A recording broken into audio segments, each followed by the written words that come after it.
Hey, everybody. Welcome back to Let's Get Pairing. I'm your host, Trip, here as always, with my co host, Dennis. Today, we're going to be smoking the Paper Crane. Man, this the color of this band is not like my camera. But we're smoking the Paper Crane from BLK Studios. We'll get into that when we get back. But first, grab yourself a drink, grab yourself a cigar, and let's get pairing.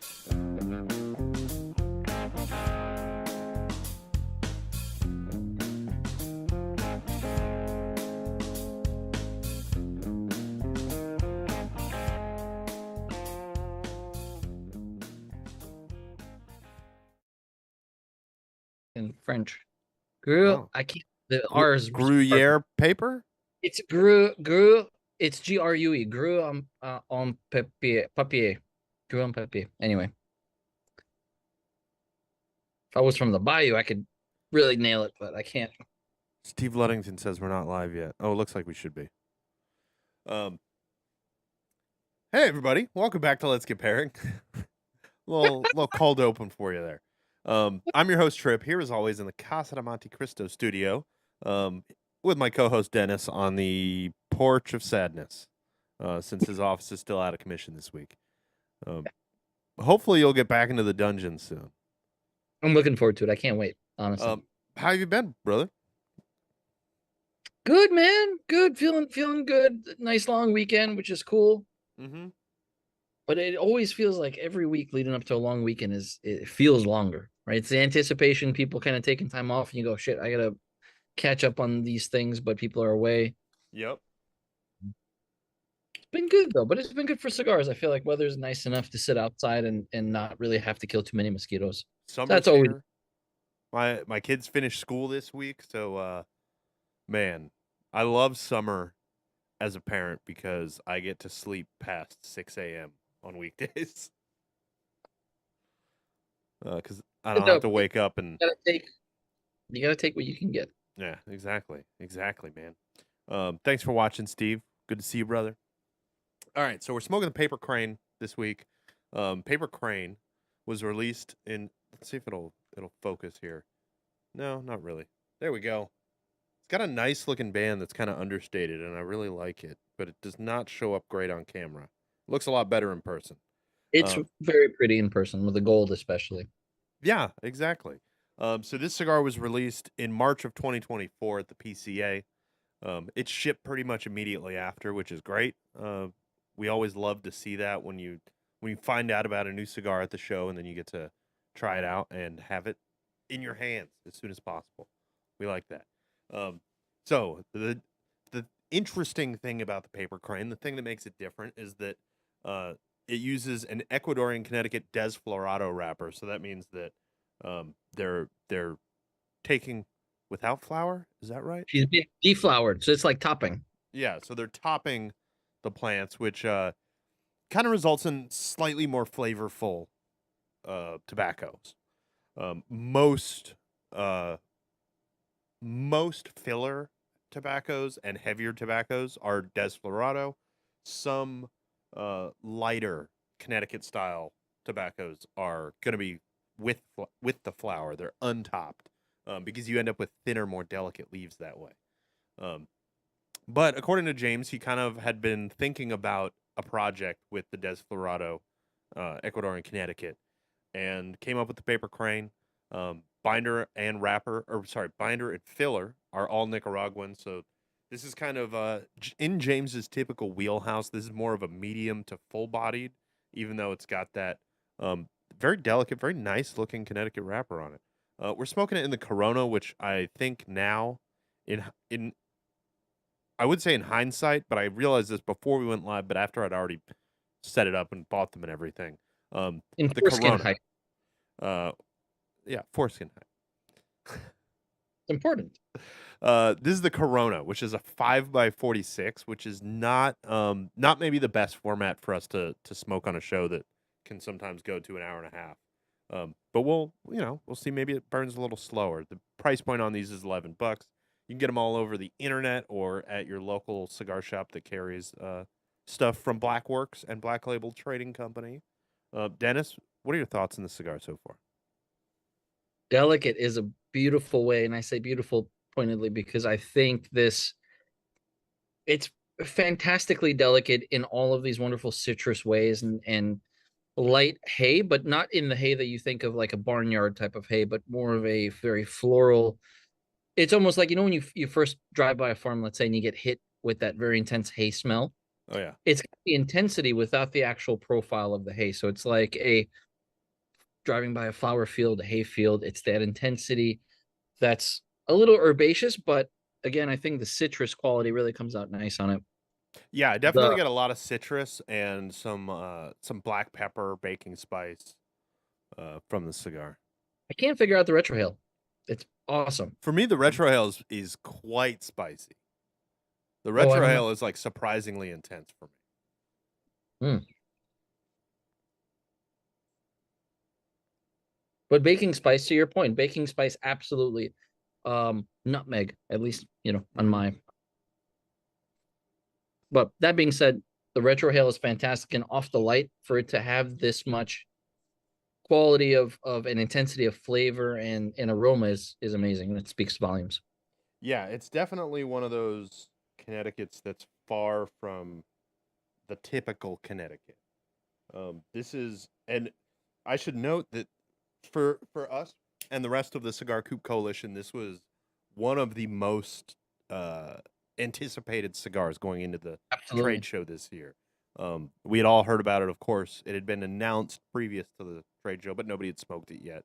And we were all very excited to try it because, for me, I love what James does with Connecticut wrappers.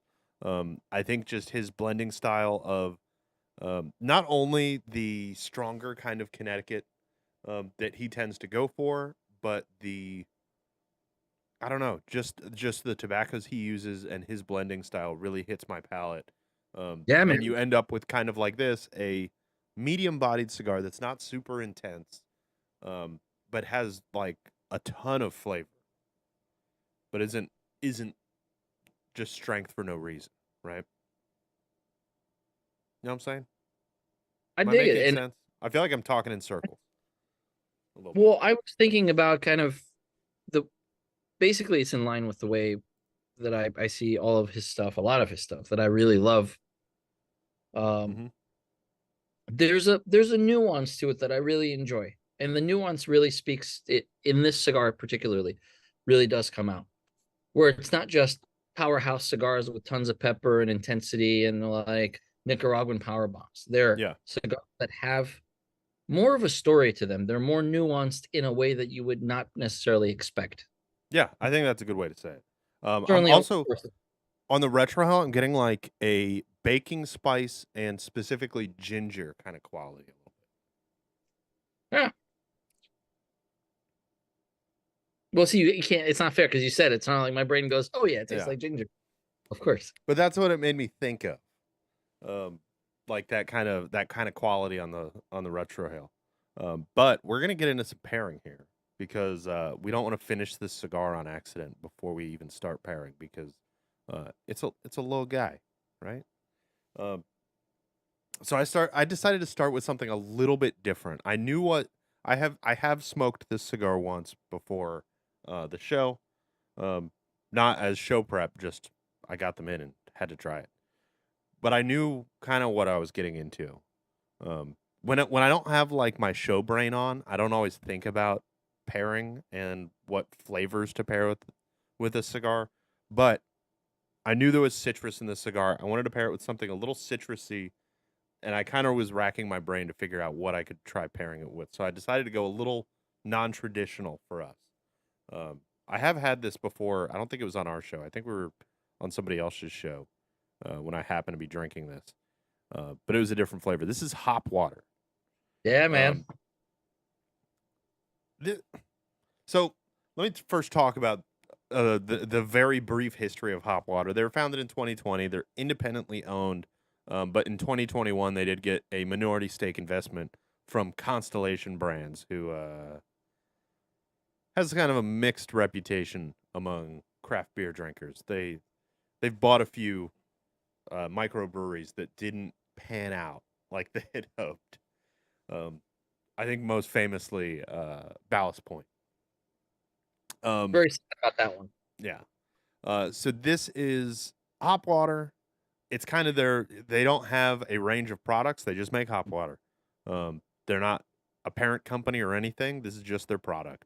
Uh, so they use a blend of Citra, Amarillo, Mosaic, and Azaka hops to make kind of a seltzer water that's infused with hops.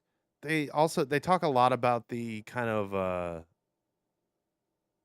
what's the word, homeopathic health benefits of this on their website about how hops are a mood booster and how they're adding, what are they adding, ashwagandha to de-stress and unwind. They're adding L-theanine for mood and cognitive performance.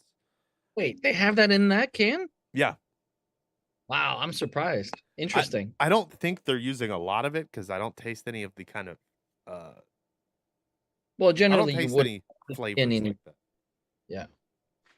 Um but they kind of talk about how there's some health benefits to this. I think that's why this stuff is crazy expensive. I think I paid like $2 for a can, which when you're at a checkout aisle at a grocery store, $2 for a can of something isn't that bad. But if you order it from their website, it's like $38 for a 12 pack, What? which is wild. I don't Like know. that's twice as much, 3 times as much as most beer. It's at least twice as much as like a premium craft beer. Yeah, I'm not sold. Look, It seems crazy. you can buy theanine and ashwagandha and add it Yeah. into your own stuff if you want. Hell, you can buy hops and throw it in some seltzer water and let it chill out for a Yeah. little bit. Um, which I think now that I'm doing the math, that's like more per can than I paid it at the grocery store, which It's a seems lot. crazy. Um, but the important thing is that this is hop infused seltzer. Um, and I'm drinking the blood orange flavor. They don't have the classic flavor, the original, um, at the store I was at. So it was between peach, lime, or blood orange, and I thought blood orange would go the best with this cigar.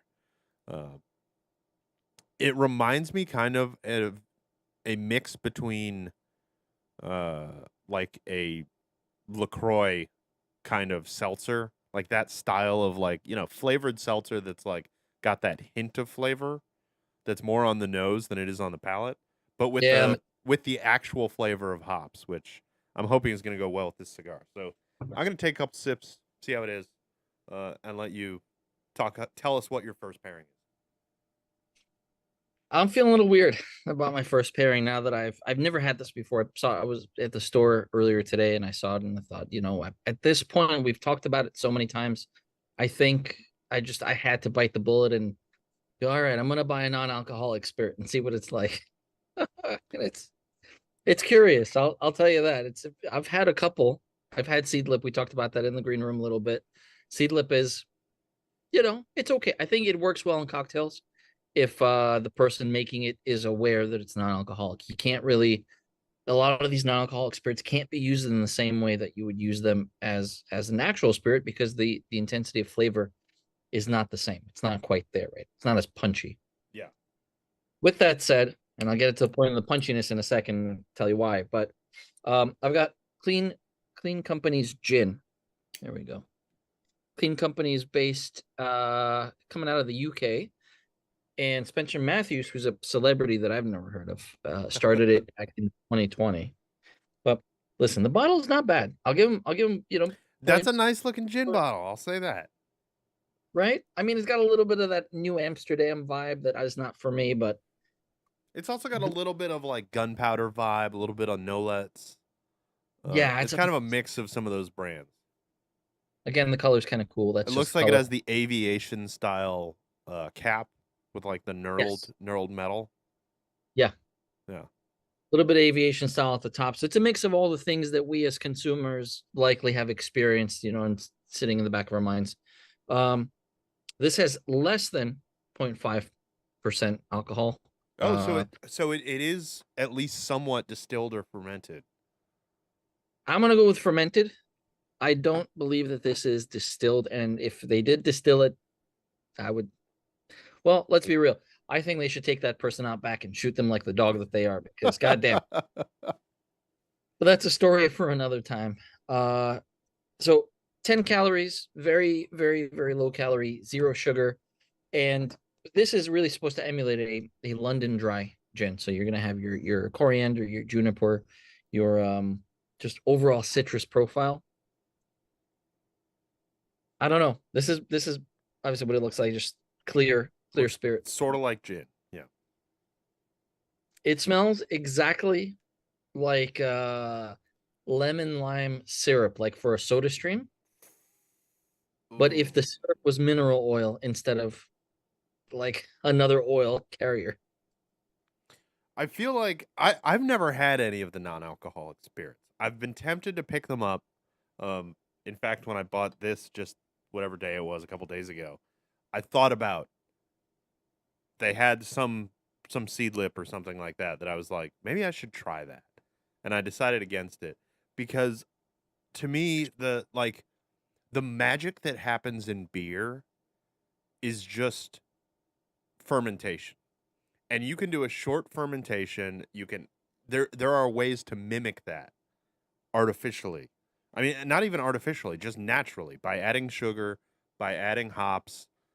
You can really get the flavor profile of a beer using just the process that you use for beer uh, with less fermentation. You can't do that with distilling. Like distilling, there's all of these chemical reactions happening that result in the flavor that you're going for. Like the alcohol extracts different solubles from those gin botanicals than water Absolutely. or something else would. Um, and same thing with whiskey. You can't put water in a barrel and have it come out tasting like whiskey. It would just be kind of muddy water. Um, It's a good idea for a brand, mud water. mud water. That's gonna be my non-alcoholic Water. whiskey brand. It'll just be we'll just get whiskey barrels, fill them up with water, and dump it into a bottle a year later. Oh man, I don't know. I Yeah. can see the cash rolling in now. So this stuff, it's weird. It's not, you expect gin to have a punch to it, a little bite to it, a little bit of that juniper intensity that this doesn't have. It just smells like kind of watered down lemon lime syrup, and it tastes, well, it tastes like they put a lot of citric acid in it. Yeah. Uh, Steve Luddington says like a hamburger without the meat, and I think it's even worse than that. Like hamburger, like a veggie burger is in the same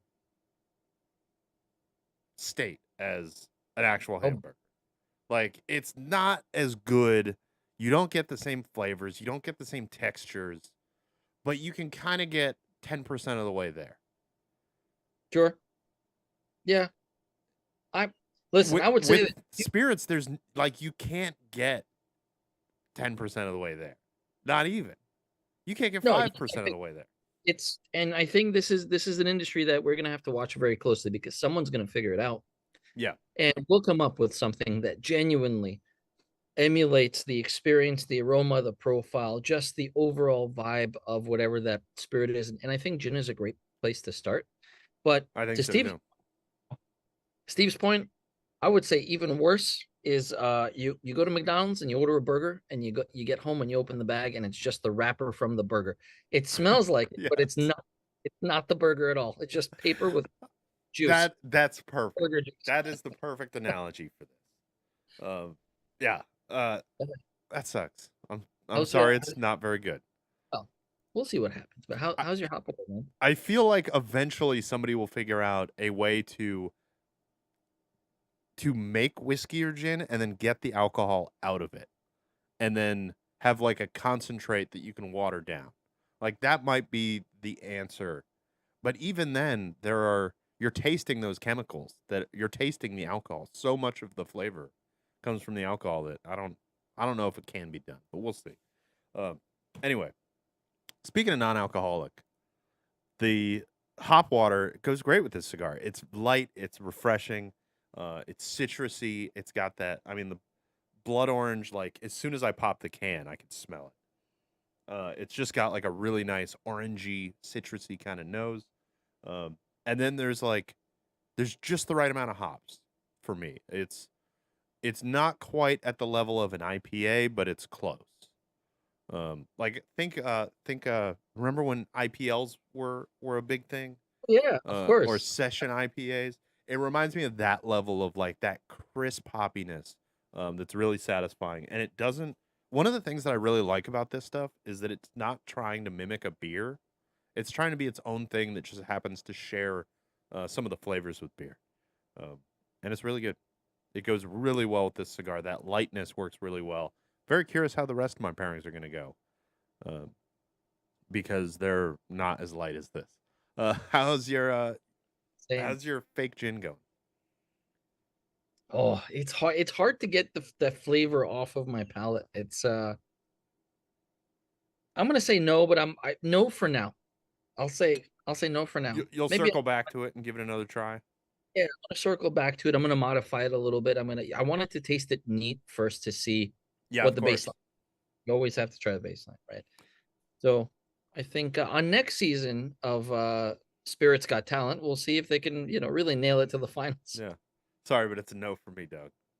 Yeah, exactly. All right, I'm gonna move on to something a little more stout.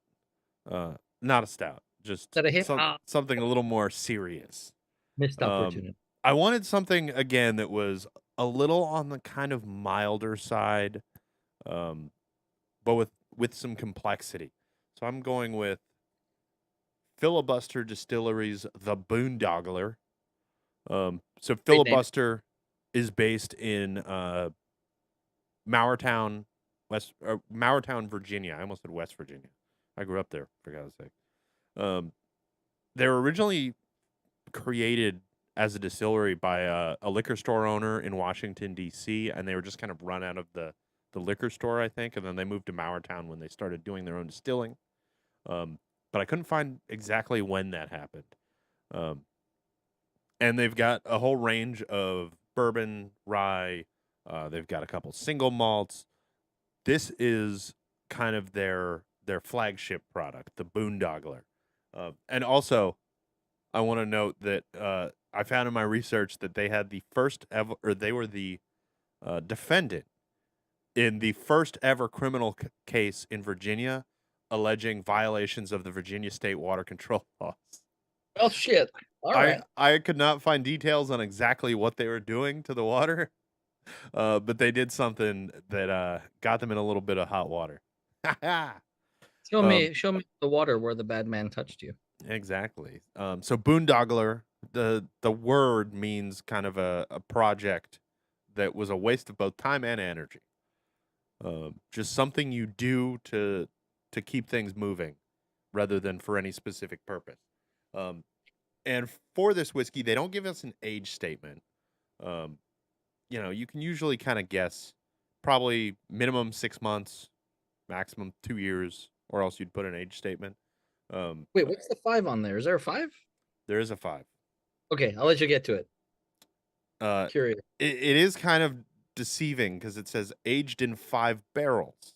Very sneaky. Um, so it does, like, when you see it on the shelf, it kind of looks like, oh, 5 years age. But no, it is aged for an unspecified amount of time. This is a blend of American whiskeys. It's not technically bourbon, so it could be some rye in there, could be a couple different things.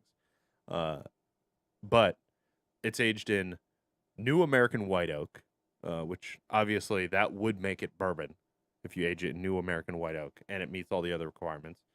It's also finished in red and white wine, seasoned French oak. Those are two different barrels, red wine and white wine. It's also finished in Pedro Jimenez sherry barrels, Interesting. and also Fino sherry barrels. So rather than, um, I think the reason they use aged in 5 barrels, um, no, not even that. I'm not sure exactly, but I think it's pretty obvious that they're not aging in one barrel than the next. They're aging in these 5 different barrels, blending that together at the end, and coming out with this wonderfully complex but affordable whiskey. Um, like, I think if they were a Scotch distillery, or if they were one of the bigger names, I think they'd be charging 150 bucks for this bottle. But this is like a $30-$40 bottle. Um, I'll finish by saying it's 90 proof before I take a couple sips, because it's been a little while since I tasted this. But I remember it being kind of more complex than you would expect it to be, especially for the price point. 90 proof is yeah, man, I think that's a good place to. It's a good place to not really run off and lose a lot of the barrel quality. I think unless you're really doing something fantastic with barrels over a larger period of time, you're going to lose a lot of the nuance if you go straight cask. Mm-hmm. What's your second pairing tonight? I'm doing something a little different. Again, as I tend to do, I'm going to hit you with one of these guys. Maybe wondering what the hell it is. My ice is melted because it's Cocktail, huh? cold, but it is a cocktail.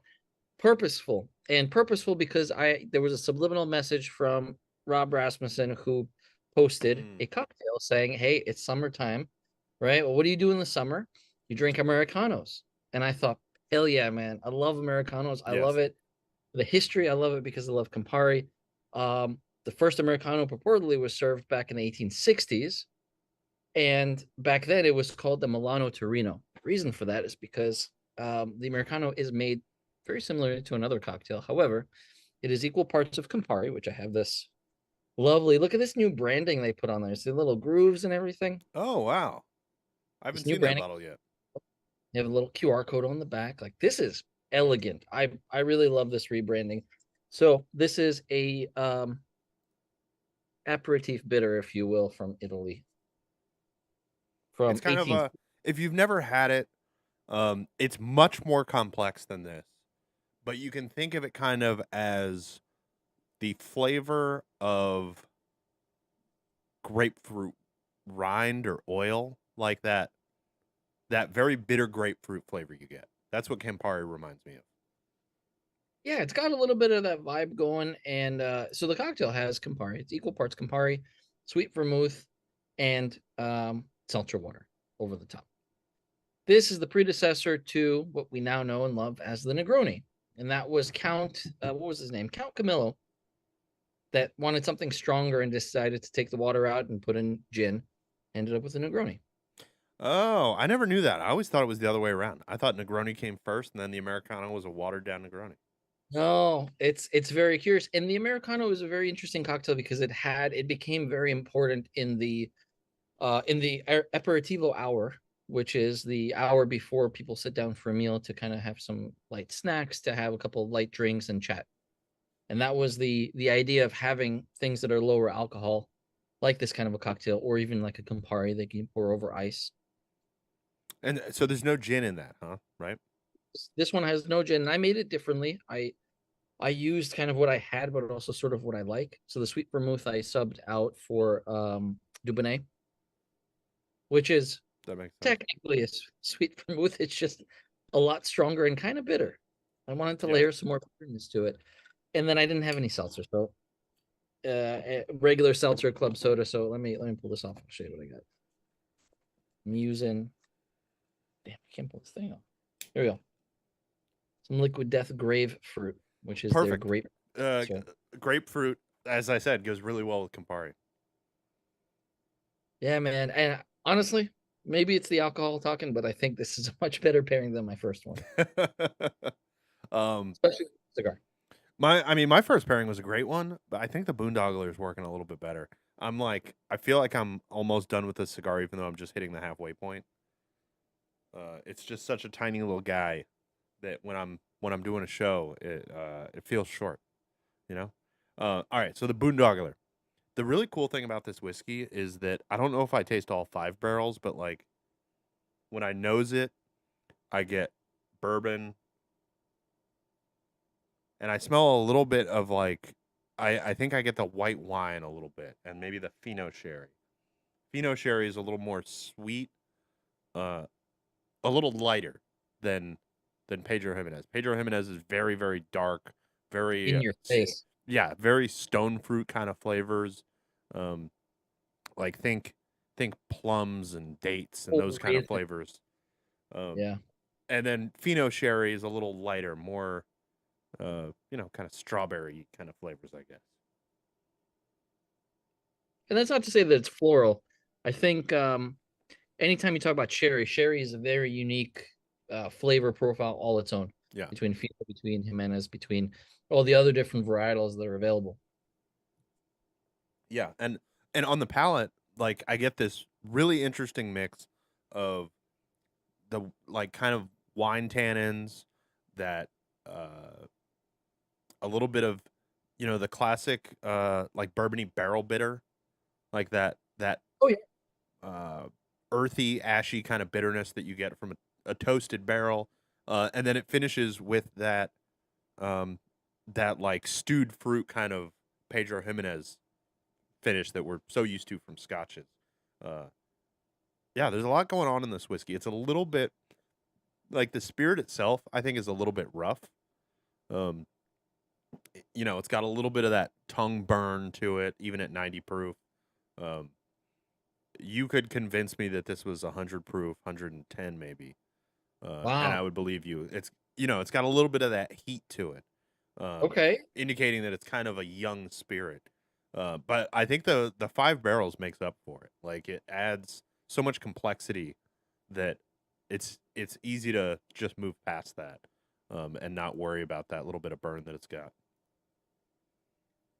Interesting. I'm gonna keep an eye out for it, and I definitely would love to try some. It's it's good stuff. You can probably find it around your area since it's coming from Virginia. You're not that far. No, I Um, mean I can get over to Virginia real quick. Let me tell you. exactly. But yeah, keep an eye out for it. I think this is a very solid bottle. My uncle's a big fan, so he has a habit of making sure I'm never empty.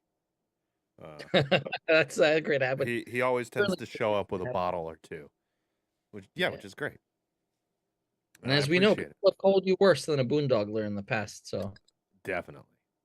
Um, all right, and for my final pairing of the evening, actually, I forgot to ask you how your oh, it's cocktail's going with the Americano. fantastic.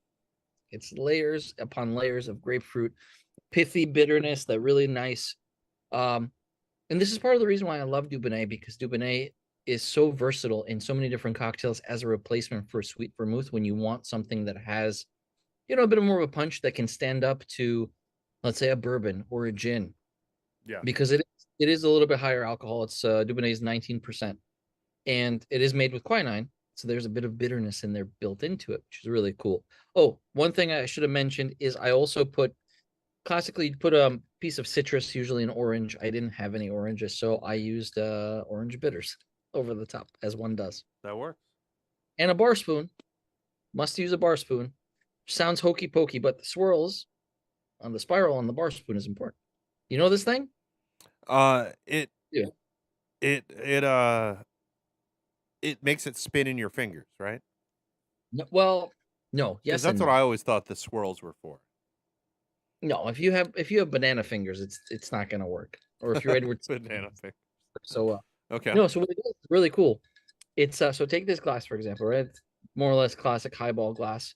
You put your ice, right? You pour your spirit over the top. You put on whatever, uh the bitters I added, right? Now I want to add my frothy seltzer or whatever effervescent thing. You can use like a prosecco in some places. Sure. So you take the spoon, you put it at the bottom to the bottom, right? And you slowly pour with the spoon slightly tilted onto the stem. And the stem is spiral. And so what I have happens is seen people do that. it will, and it's not a hokey pokey thing, it will push that soda or whatever you're using, the effervescent beverage, it'll push it to the bottom. And then it, of course, naturally will start coming up. Oh. And So it it kind of will kind mixes of without having to stir too much. it exactly. So it does the homogenization for you without you pouring your club soda in, and then you give it a hefty stir. It spills over the top, and you get a cocktail that's basically flat by the time you get it at the table. I'm gonna try that the next time I make a gin and tonic or something. Anything with Dude, something I sparkling. I thought it was bullshit, and I tried it, and it's fantastic, and I get it now. Good tip. Uh, Very good tip. All right, on to my last pairing now Yeah. before I'm done with this cigar, because it's burning fast. Not super fast, but it's How far? Where I'm right over here. I man, haven't touched the cigar, dude. I'm like, I'm you're trying to pick. yeah, you're pacing yourself. I'm smoking at a normal rate, right? Anyway, before my cigar is gone, I got to talk about my last pairing, which tonight is Florida Cana number 12. I almost called it 12 years. Um, According to Florida Cana, the 12 years old is just a suggestion. Uh, it's it's what it's what they base the flavor on, basically. Since for rum they don't have any laws about age statements, so they can play it fast and loose with the numbers that they put on the bottles. Anyway, Florida Cana is, of course, the famous Nicaraguan rum, owned by the Nicaraguan Liquor Company. Translates to sugarcane flour, or flour of the sugarcane, really. Um, they've got a very interesting story that I won't get super deep into because I've already done it many times. But they were founded in 1890 by an Italian guy who moved to Nicaragua to start a steamboat business, kind of ferrying people from the Atlantic to the Pacific across Nicaragua. And because it was near the Panama Canal, but you didn't have to go as far south. And he would ferry people across the country down the rivers, and just kind of fell in love with Nicaragua and decided to stay, and um, ended up starting a distillery in San Cristobal in 1890, and the rest was history. It's still owned by, at least primarily, by his family, um, and run by one of his great, however many times, grandsons, which is pretty awesome to keep it in the family that long. Not a lot of businesses do that, especially like uh, uh, uh the flagship export of a country, because Florida Cana is really what a lot of people know Nicaragua for. And of course, Florida Cana, they use ex bourbon barrels, so they get a little bit of that bourbon influence on the rum. Uh, as you know, Dennis, they don't use any kind of sweeteners or fillers in their Oh, whiskey, love it. or So very in their rum rather. So you can do the palm trick, which a lot of people may not know about. If you take a little bit of rum or whiskey and you put it on your palms and then rub your palms together, if it has sugar in it, actual sugar, it will kind of tack up. It'll get sticky. You'll get that thing where you're like rolling little balls of grossness between your hands. With Florida Cana and anything that has no sugar added, it just evaporates. It's just gone. There's no residue that's left on your clean. hands, and that's a kind of demonstration that they like to use at Florida Cana, because they're one of the not very many rum companies that don't sweeten their rum. They just let it be how it is, you know, which is one of the reasons I love it. It's got a little bit different character than a lot of rums. It has a little bit less sweetness, uh, and it is definitely my favorite rum company. So I'm going to take a couple sips, see how it pairs with this paper crane. What do you talk about your last pairing tonight? I got a thought before we get into my last pairing. I'm going through this and now I'm like really smoking my normal pace, right? So it's the cigar is heating up. Are you getting some very intense cedar spice? Mm-hmm. Not on the retrohale, but just for the mouthful of smoke, that like Yeah, fresh very cedary.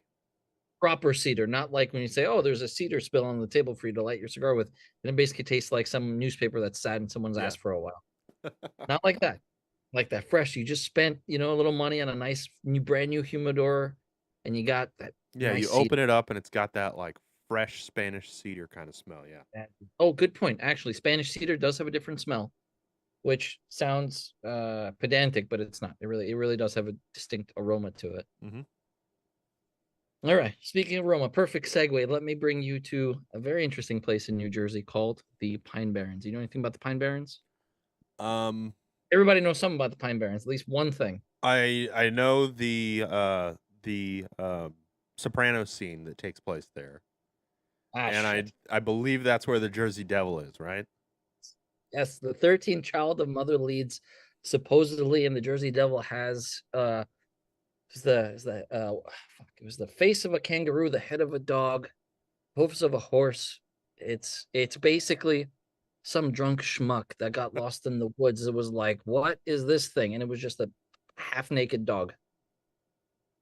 And wings, obviously, of course, it has wings and has a screech. But this brewery is really cool because it is the Pinelands. Let me get this condensation off. Pinelands Brewing Company. Let me show you. Let me try to get my camera fixed a little here. Swamp Donkey. There it is. Pinelands Brewing Company. Look at that cool logo. Nice. He's having a good day. He's having a bad day, but he's got a better day because he's got a little beer. Don't we all? Look at that. So this is Swamp Donkey, which is a really cool IPA from Pinelands Brewing Company that was founded in 2014 with a really distinct message. They came in and, as many small breweries, certainly in Jersey, the common story is, right, it's like a couple friends that got together, they were home brewing for a while and said, hey, let's make this a thing, right? Let's make this a real thing.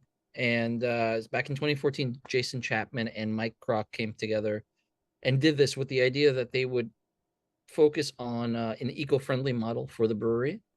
They would get water from a local aquifer, and they would try to contribute back to the preservation of, really, it's kind of a beautiful area and a very unique environment with a ton Yeah. of cool wildlife. Certainly, the kind of stuff you couldn't even imagine that lives in there, just because of the environment the barrens allow for certain animals to live. Super cool. So beautiful site, very creepy and spooky, and they did this thing. This is their IPA, which I've had perhaps a whole lot of, judging by the size of my pants getting smaller and smaller. Had a lot of this beer. Shrinking pants. The national problem. It's everything is shrinking. I don't think it's just pants, man. It's size of cans is shrinking. Everything, right? Candy bars True. got smaller. Anyway, I wanted to go IPA to see what, if the cigar could hold up to a regular. It is dry hopped, but we'll call this a regular IPA. It comes in at 6.7%. I mean, I don't know if there's what anyone would consider a classic IPA out there that isn't dry hopped. Yeah, I To mean, me, even dry hopped, like calling an IPA dry hopped is kind of like, I don't know, calling a beer fermented. Like, this is our fermented red ale.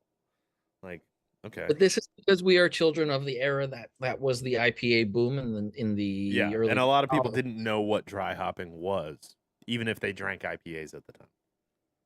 Fair And a enough. lot of people, a lot of breweries, to be fair, also at the time, it was weird because they were making pale ales that were dry hopped, but also IPAs that were not dry hopped. Yeah, that's probably true. So it became this weird because the IPA rush turned into this West Coast, East Coast war, North South, at least on the East Coast. There was North South battle with Stone and everyone else trying to make shit. And they were like, no, man, we're going to make it malty and we're going to make it super alcoholic. And we're just going to do like Dogfish, perfect example. 120-minute IPA. It's a malt bomb, but it's also got, tons of hops Yeah. in the oil that if you don't drink it 2 days after it's made, basically ends up making it taste like piss. But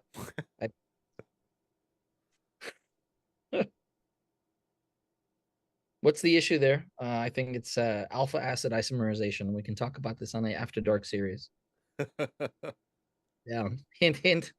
Wink, wink, nudge, nudge. How's your final pairing going for you? Oh, it's great. Like that Florida brown Caña. sugar sweetness of Florida Caña just works with any cigar, I think.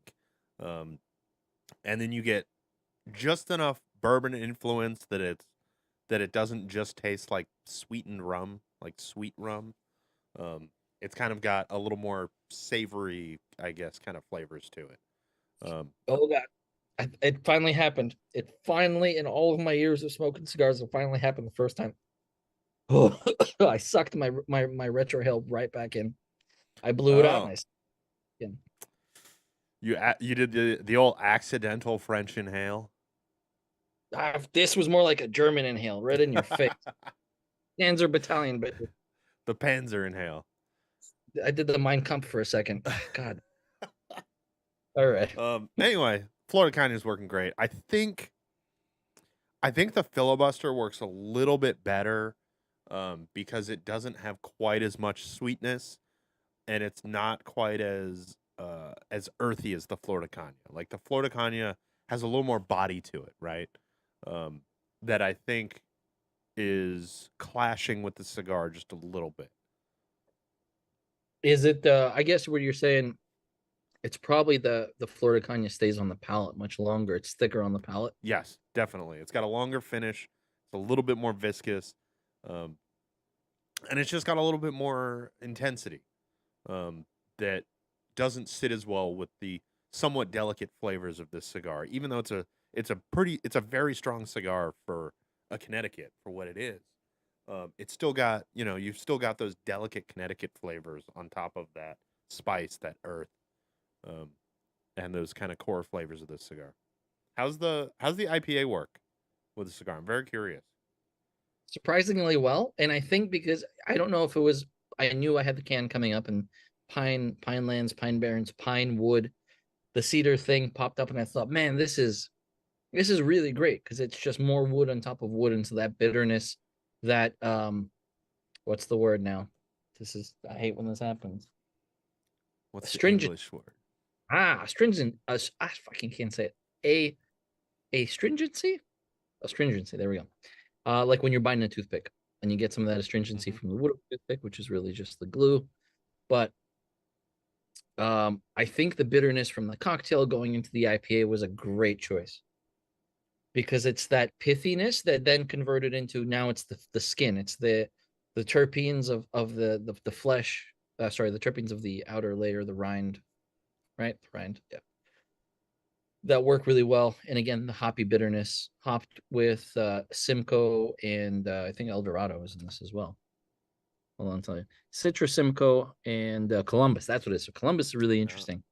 It's a very cool hop that is, I think, is a really nice way to round out your profiles if you're making a pale ale or an IPA. What would you call the profile of a Columbus hop? I'm not as familiar as I am with Citra and Simcoe. It's like I'm trying to think of the best way to put it. It's not going to sound weird. Oh, it's you know what? I it's the pith of the hops.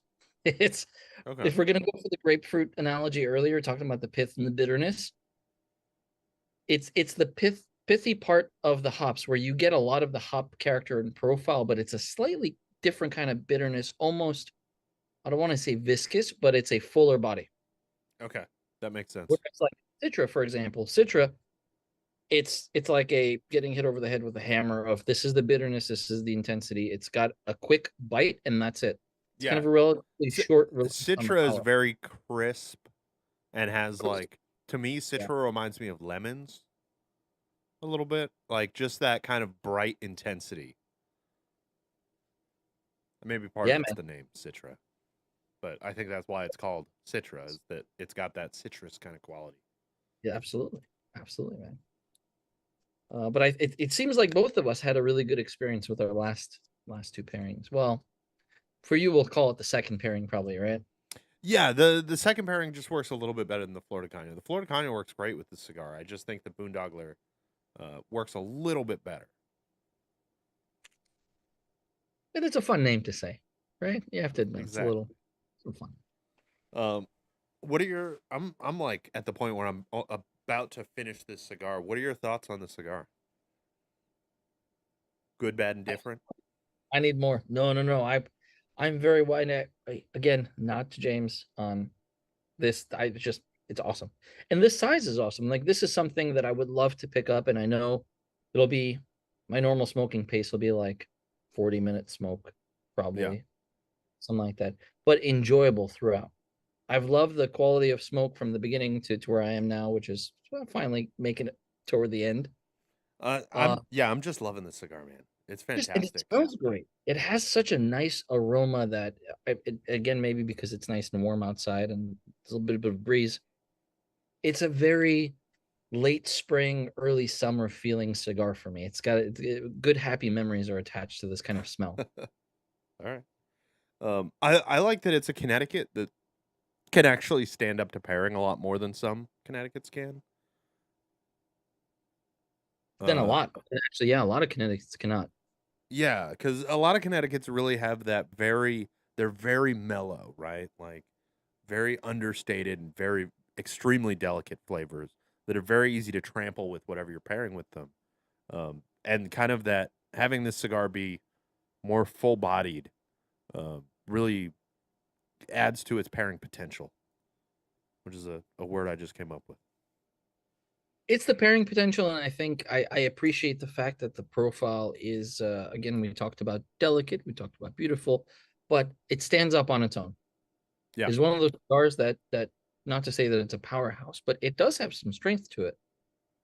And it's very different than what a lot of us, even the new, like, not your father's Connecticut, whatever stuff, it still is distinctly different in my mind, having tasted it now for the first time, than all of those. Yeah, to me, a lot of those not your father's Connecticut type Connecticut's, uh, they don't smoke like a Connecticut, right? They don't have those classic Connecticut flavors. Exactly. That kind of creaminess, uh, that lightness. This kind of maintains a really good middle ground of having the strength of the fillers and binder combined with those classic Connecticut flavors, because the fillers don't overpower the wrapper, which I think is a really good move by really well done by James. It is, uh, man, it's just, there's elegance to it. Can we just say elegant? Is that okay? Can I? Yes, I I think it's approve. elegant. I think this is a great nod to the work that James can do, James and team, I should say, can do and put together in a world where some people go, "Oh, I'm not going to smoke that guy's stuff because it's just it's out of my wheelhouse, or it's too strong, or it's too smoky, or whatever," right? But Yeah, this is a great example of a cigar that, hey, this is approachable to a wider audience that may not even realize that this is a cigar for them. yeah, agreed. And coming in as a Corona, it makes it extremely approachable between price and size, time, time spent smoking the cigar. If it sucked, you didn't waste that much time. If it sucked, you didn't spend that much money. So that's a win, I think. Worth a try. Well said. I like that.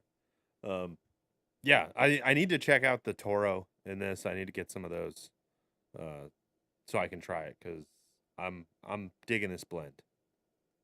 Speaking of waste of money, let me tell you about this guy. It's a Uh, hard pass. uh, how much does a bottle of that run? I'm curious. $38. See, that's my main problem with these.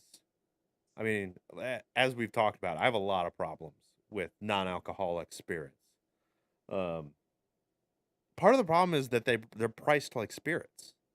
Like we know that you just added a bunch of flavor to water and filled up this bottle with it. Like Oh, wait, hold on. Are you building the analogy of people that drink hot water as opposed to beer? maybe But you're right. All jokes aside, wholeheartedly agree. You make a great point. like It's a the tough. price just seems double what it should cost, right? Like to me at least.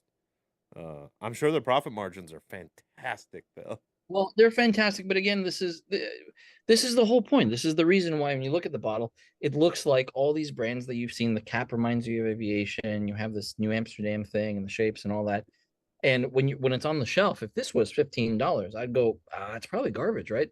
If I was a That's former true.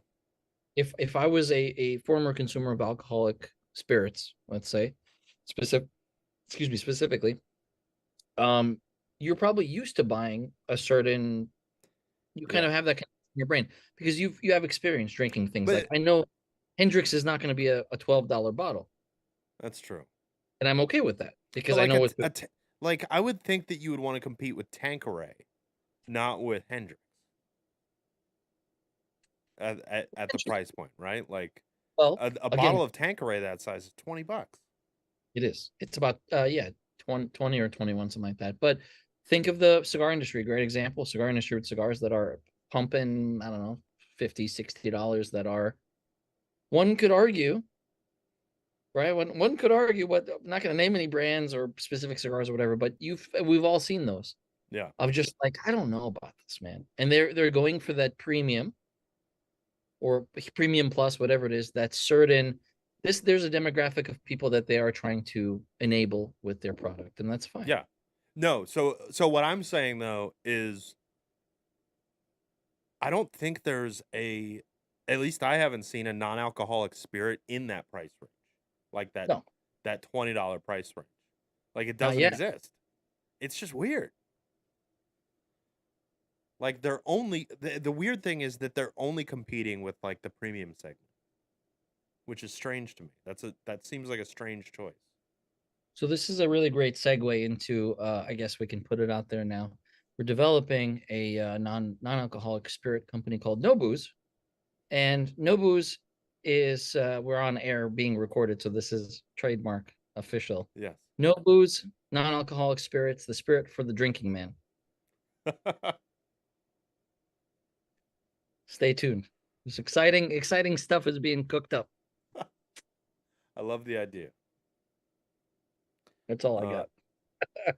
anyway, I Yeah, guess that means that we're done for the night. My pairing of the night is Filibuster, the Boondogler whiskey, aged in 5 different barrels. Um, I definitely recommend all of you go check out the Paper Crane if you haven't already. Um, like Dennis said, even if you're not into Blackworks Black Label um, cigars because they're maybe too intense for you or just don't fit your palate, I think this is one anybody should try. Agreed. I think it's a great cigar.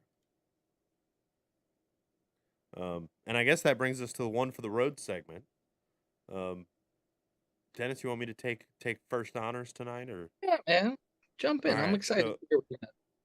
I'm gonna go with. I had a hard time thinking of anything because I was really busy again this week and didn't have time to watch very much.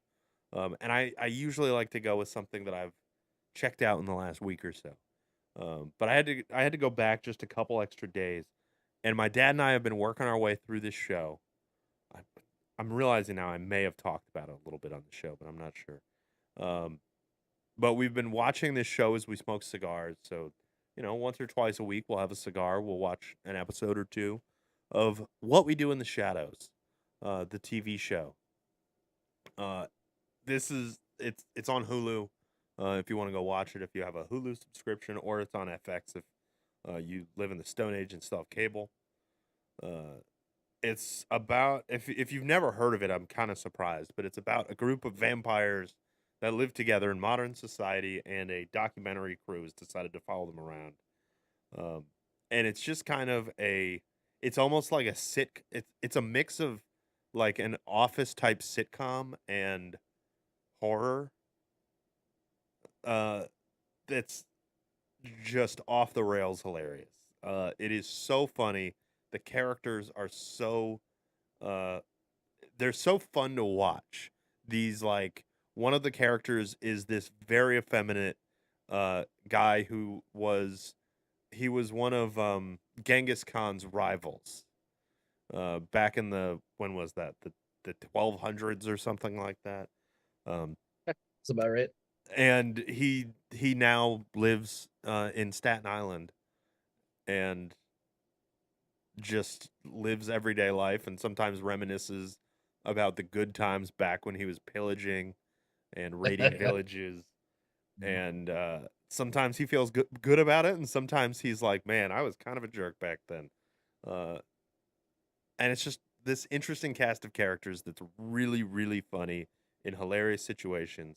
It's also, of course, I forgot to mention that it's an adaptation of a film that came out just a few years ago in like 2016 or so. Um, so this is kind of an expansion from what they did with the movie a few years ago. There's like 5 seasons, and it's fantastic. I'm only on season 2 because we're working our way through it slowly, but I love it. Dennis, what about you? What's your one for the road? I'm gonna do is gonna be like a one for the road plus sort of. There's a bit of homework for me. Is that the premium subscription model? It is the premium subscription model, yeah, absolutely. So I'm gonna bring it out, and this is something that I've wanted to watch for a while, thanks to Trip and thanks to just it was like one of those things, when you look at something and then all your social media starts showing you the same Yeah, it things. just starts popping up. Trip was telling me about Terrifier, and he sent me a video. This is a movie about a series of movies actually about a killer clown. How would you put it? Art the Clown. What's the best way to describe? Definitely a killer clown. It's definitely a killer clown, but there's so much to the character. There's so much more. It's kind of a I mean, it's definitely a slasher movie, mostly. Kind of going back to I'm trying to think of a movie that it compares well with. Maybe Texas Chainsaw Massacre or it's like in between Texas Chainsaw Massacre and Nightmare on Elm Street. It's got a little bit of the comedy, a little bit of the horror. It's not like your typically the genre slasher usually indicates that you don't know who the killer is. There's a reveal in the third act. There's none of that. This you know who the guy is all the time, kind of like Nightmare on Elm Street, most of the Nightmare on Elm Street movies. It's like a Uh, slasher expose where you kind of start to feel kind of on the same side as this guy once in a while, and you see the I human don't part. know about that. There, few things that I've seen make me go like, man, I've certainly been in laundromats 2 o'clock in the morning with that same feeling. It's a very weird series because Yeah, it is a surprisingly likable character doing surprisingly unlikable things to people. Um, terrible, it terrible. Yeah, is yeah. very it's a movie that I don't recommend lightly to anybody. I'm never like, "Hey, you should go check this movie out." I'm like, "Have you heard of this movie? How do you feel about it?" I gauge the reaction on how much they know about it, and then I may make the recommendation. It's a very intense series of movies. It is I've seen it called a mega slasher.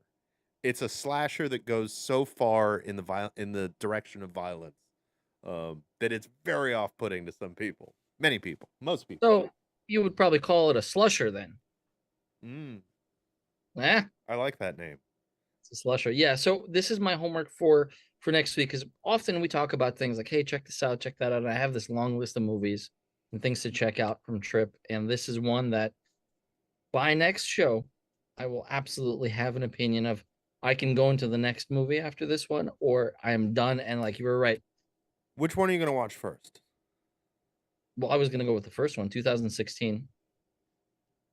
No? I'm just trying to remember which one came out when. Is that Terrifier or is that All Hallows Eve? Oh, you're getting fancy on me now. I don't know. Well, so again, like I'm a geek about this stuff, and again, I'm just gonna say, don't just go put this movie on, because it may horrify you. Reports of viewers fainting and vomiting. Yeah, I could definitely see that happen, especially during Terrifier 2. Terrifier 2 has some of the most intense shit I've ever seen in a movie. But so originally the characters start off with this guy. He's a special effects guy who wanted to direct movies. He made a short film, 15 minutes or so, called Terrifier. Then he was able to make another movie that was another short film. It was just kind of him showing off his practical effects practice, um, and putting it to film. And so what ended up happening is over the course of 5 or so years, he came up with 3 shorts. All of them were Art the Clown murdering people in various ways. Then he got funding to turn that into a movie called All Hallows Eve, but he didn't have very much funding. It's very, very low budget. Um, and so basically, he shot a wraparound and turned this into one movie that's 3 different stories mixed together. That's All Hallows Eve. It's the primer for Art the Clown. Got Then it. So comes Terrifier. Terrifier is definitely a more watchable movie.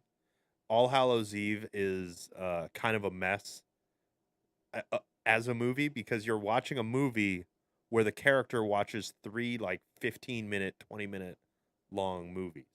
And so you're basically just she puts in a videotape and hits play and then you watch 20 minutes before it goes back to her part of the movie, which is kind of the main movie. It's very weird and varying degrees of quality throughout the movie, and it's a little hard to watch, but I really like it. well, I'm sure it's not nowhere near as terrifying as the Neil Breen film. I don't think I've seen that. The couple of nerds out there just cackled. I can hear it. All two of you just cackled out in the abyss of cyberspace. But yeah, Neil Breen, just Google that if you get a chance. You'll figure it out.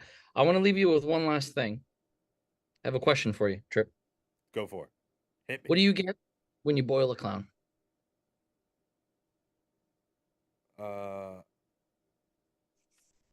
I'm trying to think of a good response. I don't have one. Laughing stock. That was better than anything I could have come up with. I But was so thinking maybe like turns into clownaise or clown soup. I don't know. I couldn't oh, come up that's with anything that fit.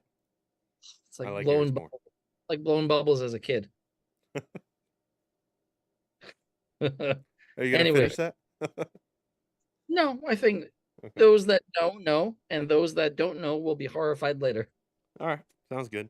All right, everybody. Thanks for hanging out with us. Um, I just want to close with I do not recommend you go watch Terrifier unless you know what you're getting into because it's not a movie for everybody and you'll probably hate it. Um, but this was the Paper Crane. Great cigar. We really enjoyed Absolutely. it. And it has very high on the pairing potential panel. Um, like the ratio of pairing potential is way up there for this one, guys. Triple P, PPP. Yeah, the PPP. So check it out. Check out the Boondogler if it's around you. Make yourself an Americano. We appreciate you guys hanging out with us. Oh, and also before we sign off, check out El Oso Fumar tonight. He That's has right. he has Aaron from Flint Knoll on this evening, which should be a great interview. Awesome guy making fantastic cigars, which actually turned out to be Bear's #1 cigar of last year. Um, so check out Bear's interview with him. We'll be back with you next week on Sunday. Um, so thanks for watching. And Dennis, hit him with that old catchphrase. Thanks for joining us tonight, everybody. And remember, we want you to drink better, but we want you to drink less.